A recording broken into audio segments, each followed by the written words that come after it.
नौकरी, मजबूरी या शौक, सीधी सादी सी रोली की शादी सिड से तय होती है। शादी के बाद तुम नौकरी करना चाहोगी? नहीं नहीं, बिल्कुल नहीं। वैसे मैं ये नहीं कहती कि नौकरी करना ठीक नहीं है, लेकिन पर्सनली मैं ये सोचती हूँ कि मैं गृहिणी बनूंगी। हाँ हाँ, क्यों नहीं। गृहिणी बनना भी आसान नहीं है। एक सफल परिवार चलाना किसी देश को चलाने जितना ही कठिन है। रोली को सिड का साथ और बात दोनों अच्छी लगती है, और फिर वो दिन भी आ जाता है जब दोनों की शादी हो जाती है। शादी के बाद ये क्या, सारा दिन किचन, कपड़े और चार दीवारों के आगे पीछे घूमती रहती है। जा बाहर निकल कर देख, कितनी स्मार्ट लगती हैं वो औरतें जो नौकरी करती है। हाँ, अच्छी तो लगती है सासू माँ, लेकिन मैं नौकरी नहीं कर सकती। मेरा मन घर के कामों में ही लगता है। अरे मेरी बेटी तो कमाती है, अपने को फिट भी रखती है और सास को भी खूब शॉपिंग करवाती है। अच्छी बात है ना सासू माँ। मैं तो जो है उसी में संतोष मान लेती हूँ। बरकत होनी होगी तो इसी में भी हो जाएगी। ये बोलकर रोली चली जाती है। एक दिन सास की सहेली घर आती है, जहाँ रोली उन्हें चाय के साथ कई तरह के पकवान बनाकर खिलाती है।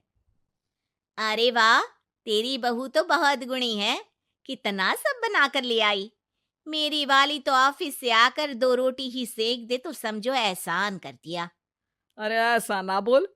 तेरे घर में 2 कार, 4 मंजिला मकान, और तेरे लिए जो वो अपने पैसे से साड़ी लाती है वो भी तो कितनी कीमती होती है। अरे मेरी वाली तो बस सारा दिन इन्हीं 2 कमरों को ताजमहल बनाने में लगी रहती है। सहेली चली जाती है। कुछ समय बाद रोली को एक सुंदर सी बेटी होती है। अरे क्या सारा दिन उस बच्चे में लगी रहती है। माँ, मुझे ना 1 मिनट भी छोड़ने का मन नहीं करता। देखिए ना, कितनी प्यारी है। मैं ना इस हर पल को एंजॉय करना चाहती हूँ। अरे हाँ हाँ, हमने भी बच्चे पाले हैं। हम भी जानते हैं कि कितने प्यारे होते हैं, और अपने बच्चे को बढ़ता हुआ देखना कितना अच्छा लगता है। लेकिन एक दिन अचानक और रोली, एक बहुत बड़ी घटना हो गई। एक शॉर्ट सर्किट से पूरी दुकान जल गई। ओह, अब अब क्या कुछ समझ में नहीं आ रहा कि कैसे घर चलेगा।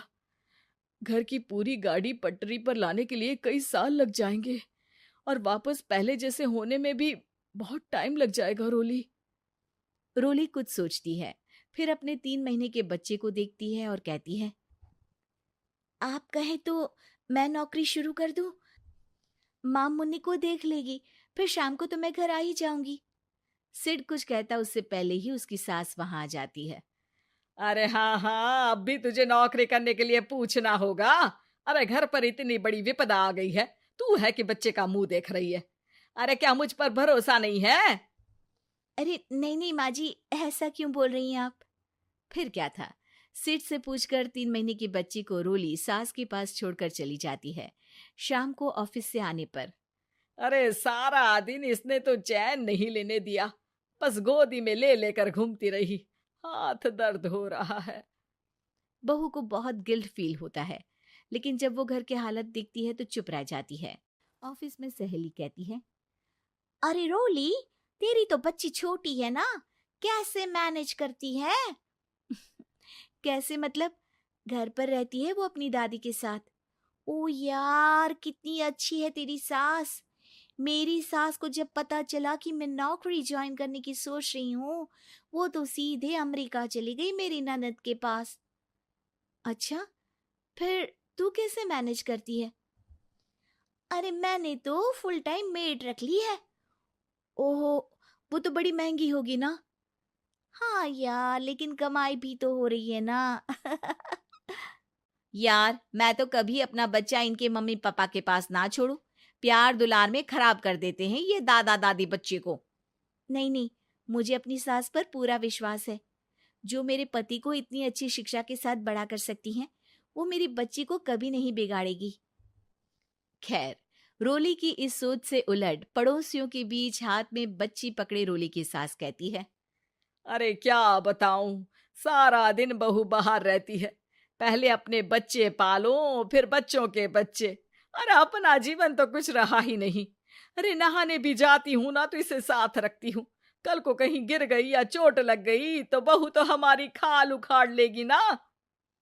अरे ऐसा भी क्या डरना बहू से, नौकरी थोड़ी की है उसकी। अब क्या बताऊं, पढ़ी लिखी लड़कियां हैं आजकल की। चलो चलती हूँ, सब्जी बनाने का वक्त हो गया है। बच्चे आएंगे तो खाना तो बना मिले। सास ये बोलकर वहां से चली जाती है कि तभी रोली ऑफिस से घर पहुंचती है। बाहर पड़ोसियों को देखकर, नमस्ते आंटी जी, कैसी हैं आप? अरे बहुत अच्छी हूँ, लेकिन तेरी किस्मत तो सबसे अच्छी है। क्या सास पाई है, मोती दान किए होंगे तूने। तेरा बच्चा भी देखती है, खाना भी बनाती है। बेचारी बहुत काम करती है तेरी सास। हाँ आंटी, सही बोल रही हैं आप। अब ऑफिस भी दूर है तो आने जाने में वक्त चला जाता है। खैर चलती हूँ। हाँ हाँ बेटा जाओ, गर्मा गर्म खाना खाओ।